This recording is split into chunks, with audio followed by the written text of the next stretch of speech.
டேய், ம் என் பீரோல இருந்து ஏதாவது அமௌண்ட் எடுத்தியா? ஆமா எடுத்தேன். எதுக்கு எடுத்த? என்ன செலவு பண்ண? ஃப்ரெண்டு ஒருத்தன் அவசரமாக 10,000 ரூபா தேவைப்படுதுன்னு சொன்னா அதான் கொடுத்தேன். எது? ஆமாப்பா, ஃப்ரெண்டுக்கு டியூக் பைக்னா ரொம்ப பிடிக்கும். வீட்டில் கேட்டால் வாங்கி தர மாட்டேன்ட்டாங்க. அப்புறம் 10 நாள் சாப்பிடாம இருந்து தற்கொலை பண்ணி பெண்ணு மிரட்டி பிளாக்மெயில் பண்ணி எப்படியோ அப்பா அம்மாவை காசு ரெடி பண்ணி வச்சிட்டான். இருந்தாலும் ஒரு 10,000 ரூபா அமௌண்ட்டு ஷார்ட்டேஜாக இருந்திருக்கு. சரி நம்மக்கிட்ட வீட்டில் சும்மா தானே கிடக்கு அப்படின்னு சொல்லிட்டு கஷ்டத்தில் இருக்கிறவனுக்கு காசு கொடுத்துட்டேன். சும்மா இருக்குன்னு எடுத்து கொடுத்தியா? ம் அது நான் ரெண்டுக்கு வச்சிருந்த காசுடா. சரி விடு, ரெண்டுக்கு தானே கொடுத்த. இந்த மந்த் உனக்கு salary வந்திருக்கும்ல, அதுல சென்ட் பண்ணி விடு. என்ன முழிக்கிற? சென்ட் பண்ணி விடு. அது வந்து இப்போ யாருக்கு கொடுத்த? என் மேனேஜருக்கு. அவரு ஏதோ டூர் போகணுமாமா, கையில் காசு இல்லைன்னு சொன்னார். அதான் என் சேலரி 20,000 எடுத்து அப்படியே கொடுத்துட்டேன். நம்மளால தான் டூர் போக முடியல, கையில் காசு இல்லைன்னு. அவராவது போயிட்டு வரட்டுமேனு தான் அதான் அமௌண்ட்டை கொடுத்துட்டேன். தப்பா எடுத்துக்காத.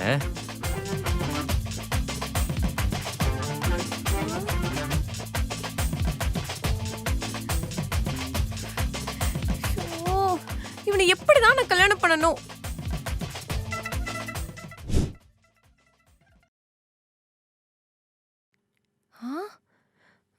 டேய், இங்க வா. லஞ்சுக்கு சாப்பாடு கொடுத்தா அப்படியே எடுத்துட்டு வந்திருக்க. நான் உங்ககிட்ட என்ன கேட்டேன்?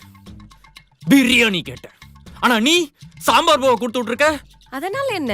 இன்னைக்கு சாம்பார் சாதம் கொடுத்து விட்டேன், நாளைக்கு பிரியாணி செஞ்சு கொடுத்து விட போறேன். நோ, நான் ஆஃபீஸ் மேட்ஸ்ட பிரியாணி கொண்டு வரேன்னு சத்தியம் பண்ணியிருந்தேன். திறந்து பார்த்தா சாம்பார் பூவா. ஒரே அசிங்கமா போச்சு. ஷிட். டேய், உனக்கு 23 வயசு ஆகுதுடா. கொஞ்சமாவது மெச்சூர்டா நடந்துக்கோ. ஸ்கூல் பையன் மாதிரி பண்ணிட்டு இருக்க. இந்த மெச்சூரிட்டி பத்தி பேசுற வரலாம் வச்சுக்காத. அப்புறம் நைட்டு மமம் சாப்பிட வர மாட்டேன். கா, we need more ammo. ஐயோ, நான் எவ்வளவு சொன்னாலும் அவன் கேட்க மாட்டேங்கிறான்டி. இம்மெச்சூரா பிஹேவ் பண்றான் எப்பவும். கொஞ்சமாச்சும் கல்யாணம் ஆயிடுச்சு, பொறுப்பா இருப்பான், எனக்கு ஏத்த மாதிரி யோசிப்பான், எனக்கு வர ப்ராப்ளம்ஸ் எல்லாம் ஃபேஸ் பண்ணுவான்னு பாக்குறேன். அதெல்லாம் கனவுல கூட நடக்காது போல. என்னடி இதெல்லாம் ஒரு ப்ராப்ளம்னு சொல்லிட்டு இருக்க? எனக்கு இதை விட பெரிய ப்ராப்ளம் என்னவா இருக்க போகுது? இதுக்கு உனக்கு ஒரு சூப்பரான சொல்யூஷன் நான் ஒன்னு சொல்றேன். அப்படின்ற? சரி சொல்லு.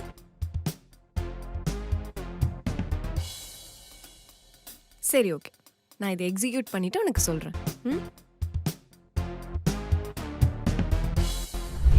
ஏய், என்ன தங்கம் சோகமா இருக்க? ஸ்னாப் ஸ்ட்ரீக் எதுவும் மிஸ் பண்ணிட்டியா? என்ன வேலையை விட்டு தூக்கிட்டாங்கடா. என்ன சொல்ற?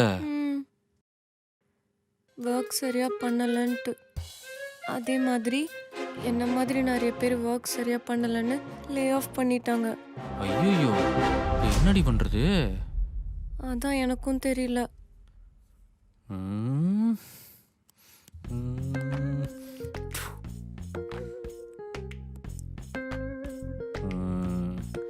நான் வேணா ஒன்று சொல்லவா?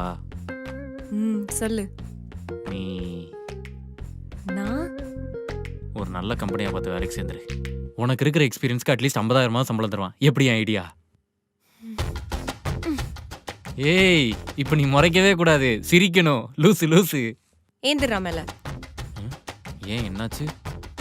ஏண்டா உன் பொண்டாட்டி நானு எனக்கு வேலை போயிடுச்சுன்னு சொல்லிக்கிட்டு இருக்கேன். நீ என்னடானா இவ்வளவு ஈஸியா வேலை தேடுன்னு சொல்லிக்கிட்டு இருக்க?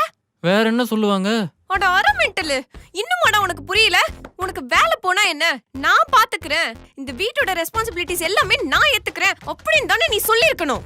ஏன் வயசுல இருக்கிற பையனை கல்யாணம் பண்ணியிருந்தா அவன் அப்படிதான் சொல்லியிருப்பான். இப்படி இம்மெச்சூரா இருந்தா என்ன சாவடிக்கிற? ஓ, உன் வயசு பசங்களா இருந்தா இப்படிதான் சொல்லியிருப்பாங்களா?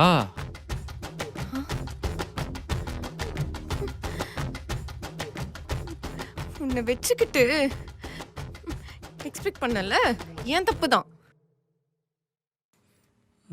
இப்போ நான் என்ன பண்ணணும்? போ, 4 பாத்திரம் இருக்கு, போய் தேயாத போ. அவ்வளோதானா? Okay miss.